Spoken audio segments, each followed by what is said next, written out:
Hello student, हम इसमें सामाजिक समझौता में मैंने पिछले वीडियो में आपको राज्य की उत्पत्ति बताई और इस प्रकार से उसने एक संप्रभु शासक को जन्म दिया। जो संप्रभुता के मैं सारे आपके उसके तत्व बता चुकी हूँ।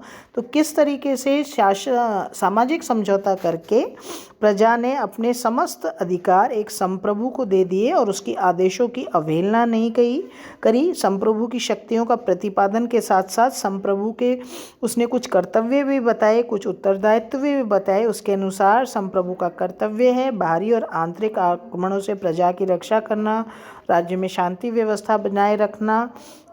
यदि शासक प्रजा के प्रति इन कर्तव्य का पालन नहीं करता तो प्रजा फिर उसकी अवहेलना कर सकती है। प्रजा द्वारा शासक के सम्मुख समर्पण अपने जीवन की रक्षा के अधिकार के लिए किया गया है और वे अपने इस अधिकार को शासन के विरुद्ध भी सुरक्षित रखते हैं।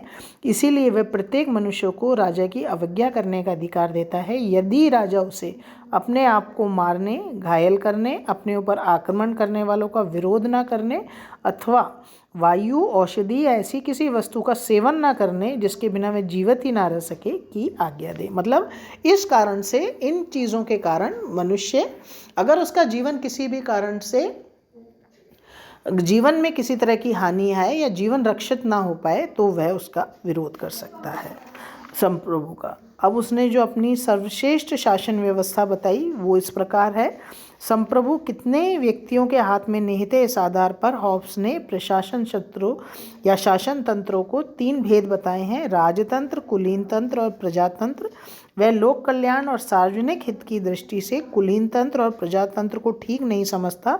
उसका विचार है कि इन दोनों ही शासन व्यवस्थाओं में राज्य के मुख्य लक्ष्य शांति व्यवस्था की रक्षा भली भांति नहीं हो सकती, क्योंकि कुलीन तंत्र में तो शासन वर्ग के व्यक्तियों में निरंतर संघर्ष चलता रहता है और प्रजातंत्र में प्रत्येक व्यक्ति अपने स्वार्थों के लिए निरंतर संघर्ष करता रहता है।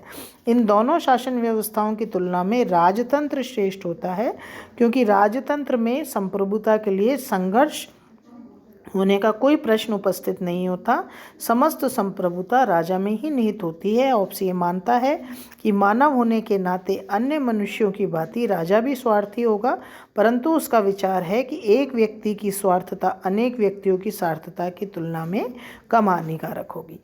मतलब वो केवल अपने लिए सोचेगा और अगर सभी पूरी प्रजा ही स्वार्थी हो जाए तो सब अपने अपने लिए सोचेंगे, तो इस तरह से युद्ध की स्थिति बन जाएगी। इसके अतिरिक्त राजा अपने स्वार्थों और प्रजा के हितों के बीच जल्दी सामंजस्य स्थापित कर सकता है, क्योंकि जनता का लाभ राजा का ही लाभ होता है। यदि प्रजा निर्धन, निर्बल, दुखी है तो उसका राजा संपन्न, सुरक्षित और भव्य नहीं हो सकता, और क्योंकि वह सर्वोच्च है अतः उसकी संपूर्ण महत्वाकांक्षा राज्य की शक्तिशाली बनाना होगा। इसके अतिरिक्त उसका विचार है कि एक तंत्र या राजतंत्र ही एकमात्र स्वाभाविक शासन व्यवस्था है और अन्य सभी सरकारों की रचना कृत्रिम रूप से विद्रोह द्वारा जर्जरित राजतंत्र के अवशेष राख से हुई है। इस प्रकार हॉब्स के अनुसार राजतंत्र केवल उचित ही नहीं बल्कि सर्वश्रेष्ठ व्यवस्था है।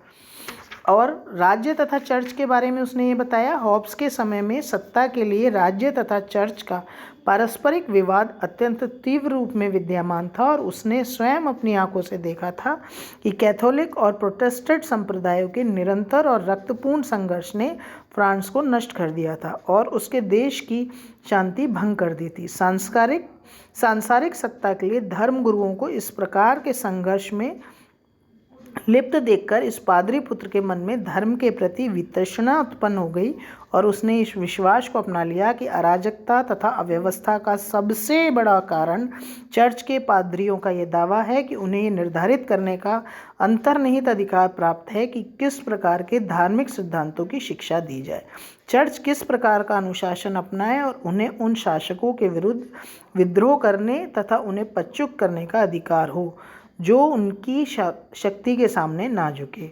इस पृष्ठभूमि में अपने पुस्तक लेवियाथन में चर्च की पूर्ण रूप से राज्य के अधीन करने और इस प्रकार मार्शलियों द्वारा प्रारंभ की गई प्रक्रिया को पूर्ण करने का कार्य किया। राजसत्ता तथा कानून के संबंध में हॉब्स के द्वारा जो विचार व्यक्त किए गए उसी से स्पष्ट हो जाता है कि उसकी विचारधारा में स्वाधीन और स्वतंत्र चर्च के लिए कोई स्थान नहीं हो सकता या ना है। उसने अपनी पुस्तक लेवियाथन में ये कहा चर्च ईसाई धर्म में विश्वास रखने वाले व्यक्तियों का एक ऐसा संघ है जो एक संप्रभु के अधीन संगठित है और संप्रभुता की आज्ञा से ही अपना सम्मेलन कर सकता है। इस प्रकार हॉब्स के अनुसार चर्च एक ऐसी सत्ता है जिसका प्रधान प्रभु सत्ताधारी होता है। हॉब्स के अनुसार धर्म कानून है, दर्शन नहीं। धर्म वैज्ञानिक रूप से सत्य समझे जाने वाले सिद्धांतों के पालन अथवा आंतरिक आध्यात्मिक जीवन में नहीं है, वरन शासक द्वारा स्वीकृत और अधिकृत सिद्धांतों को मानने तथा उनका पालन करने में है। क्योंकि धार्मिक सत्य का कोई वास्तविक मापदंड नहीं हो सकता, इसलिए एक सच्चे धार्मिक विश्वास तथा उपासना के रूप की स्थापना करना शासक का कार्य होना चाहिए। हॉब्स के अनुसार व्यक्ति का धर्म पालन केवल इस बात में है कि वे राज्य की प्रभुता के सामने अपने आप को समर्पित कर दे। हॉब्स अपनी विचारधारा के प्रति संभावित आलोचनाओं से परिचित था और इसीलिए वह स्वतः ही अपनी विचारधारा के पक्ष में कहता है कि सच्चे तथा मिथ्या धर्म में विभेद इसे हम केवल कैनोनिकल धर्म ग्रंथ के आधार पर कर सकते हैं, और कौन सा ग्रंथ कैनोनिकल है इस बात का निर्णय शासक करता है। इसके अतिरिक्त प्रत्येक चीज़ इस बात पर निर्भर करती है कि धर्म ग्रंथों की व्याख्या किस प्रकार की जाती है, और धर्म ग्रंथों की व्याख्या का एकमात्र अधिकार शासक ही हो सकता है। अतः धर्म ग्रंथों के नाम पर राज्य शक्ति का विरोध नितांत अनुचित है। इस प्रकार हॉब्स धर्म और ईसाई धर्म संस्था चर्च को पूर्ण रूप से राज्य के अधीन कर देता है। Thank you.